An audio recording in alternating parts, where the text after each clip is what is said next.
ভয়ঙ্কর তাণ্ডব আমরা দেখলাম, যে ধ্বংসলীলা আমরা দেখলাম, এটা অ্যালার্মিং। কারণ আপনি এটা হাদির নাম দিয়ে করতে পারেন না। যারা এটা হাদির যেদিন মৃত্যুর খবরটা আসলো সেদিন যারা এই কাজটা করেছে তারা কোনোভাবেই হাদির শুভাকাঙ্ক্ষী না, কোনোভাবেই তারা হাদিকে ভালোবাসে না। যে কাণ্ডটা ঘটলো, এখন যারা প্রথম আলোর কথার কথা পরাজয় দেখতে চায় তারা তো প্রথম আলোকে আরও শক্তিশালী করলে ঘটনার মধ্য দিয়ে।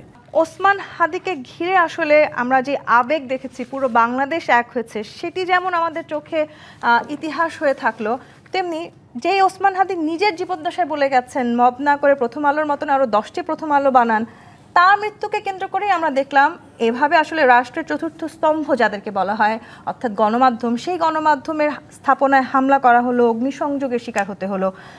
সমালোচনা করে রাজনীতিবিদরা অনেক কথা বলছেন, কিন্তু আসলে শেষটা কোথায়, কেন এই ধরনের ঘটনা আমাদেরকে বারবার দেখতে হচ্ছে?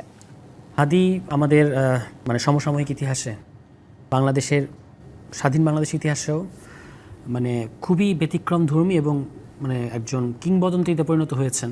তিনি জীবদ্দশাতেই খুব আলোচিত এবং নানা কারণে বিশেষ ছিলেন। এখন তার যে শাহাদাত এবং এটাকে কেন্দ্র করে বাংলাদেশের মানুষের কোটি কোটি মানুষের যে আবেগ আমরা দেখতে পেলাম, গতকালকের ঐতিহাসিক জানাজায় আমি নিজেও ছিলাম এবং পুরো মনে হয়েছে পুরো ঢাকা শহরেই জানাজায় অংশ নিচ্ছে। এরকম একটা অবস্থায় এই পুরো ঘটনা একদিকে তো এটা মারাত্মক ট্র্যাজেডি, কারণ এত অল্প সময়ের মধ্যে এরকম ধূমকেতুর মতো এসে কেউ আমাদের ছেড়ে চলে যাবে, এটা তো আমরা ভাবতে পারি না। কিন্তু পরবর্তীতে সার্বিক যে ঘটনা, এটা কিন্তু একটা ঐতিহাসিক ঘটনা।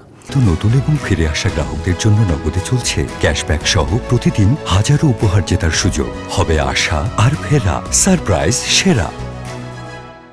গ্লোরিয়াস একটা ব্যাপার, একজন মানুষের জীবনে যদি হাদি নিজেও কিন্তু অনেকবার বলেছেন যে যদি মরে যেতে হয় এভাবে আমি মরতে চাই, এরকম একটা বিরোচিত মৃত্যু চাই এবং যাকে সারা বাংলাদেশের মানুষ মনে করবে।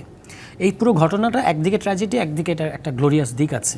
কিন্তু এর মধ্যে যে ঘটনাটা ঘটলো, যেটার প্রসঙ্গ আপনি তুললেন, দুইটা পত্রিকা, বাংলাদেশে দুইটা প্রধান পত্রিকা অফিসে হামলা, এবং হামলা ভয়ঙ্কর অবস্থা, তাদেরকে দুটো পত্রিকায় একদিন প্রকাশ বন্ধ রাখতে হয়েছে। এখন এই দুটো পত্রিকার আমরা নানা সময়ে বিভিন্ন ধরনের সমালোচনা, এটার প্রতিষ্ঠা লগ্ন থেকে দুটো পত্রিকার সমালোচনা আছে এবং সেটা থাকবেই। তাদের আইডিওলজি, তাদের নানা সময়ের বিভিন্ন অবস্থান, এগুলো নিয়ে সমালোচনা আমাদের সমাজে কিন্তু খুব দুর্লভ না, এই সমালোচনা ছিলই সবসময়, এবং সেটা আমরা তাদেরও অনেক প্রোগ্রামে গিয়েও আমরা বলেছি। এটা হচ্ছে এক ব্যাপার।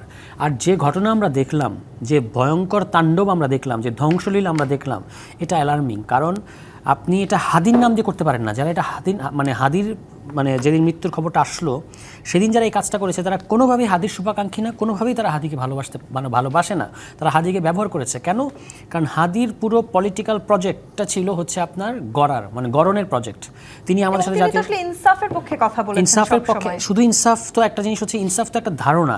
ইনসাফটা আপনি আধুনিক রাষ্ট্র ব্যবস্থায় কায়েম করবেন কিভাবে? থ্রু সাম ইনস্টিটিউশন গড়ে তুলতে হয়। এবং হাদি সেটা খুব পরিষ্কার বুঝেছিলেন। যখন আমরা জাতীয় নাগরিক কমিটি ছিলাম তখন তিনি কিন্তু আমাদের সাথে ছিলেন। পরবর্তীতে তিনি পার্টি হওয়ার সময় আসছেন না, কারণ তিনি মনে করেছেন তার কাজটা অন্য ধরনের। সেটা কি? এক ধরনের কালচারাল জাগরণ। সে তো চাইলে তো আপনার এই ধরনের মবকে উৎসাহ দিতে পারতো, না দিয়ে উনি কি করেছেন?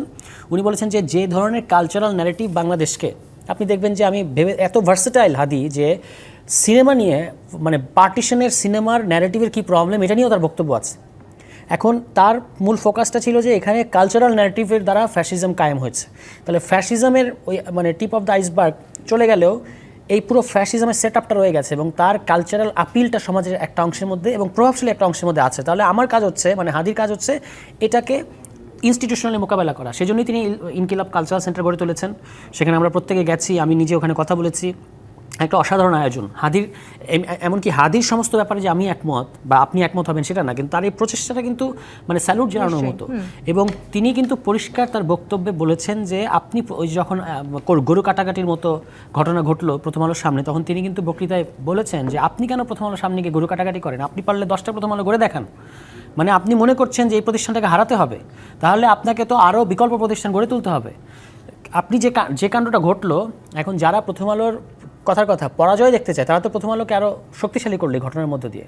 পুরো দেশের ইভেন যে সেকুলার সমালোচনা প্রথম আলোর বিরুদ্ধে আছে তারাও তো এখন প্রথম আলোকে আপনার সমর্থন জানিয়েছে। এই ঘটনা তো কেউ, কোনো কাণ্ডজ্ঞান সম্পন্ন মানুষ, কোনো রাজনৈতিক দল আপনি এই ঘটনাকে সমর্থন করতে পারবে না।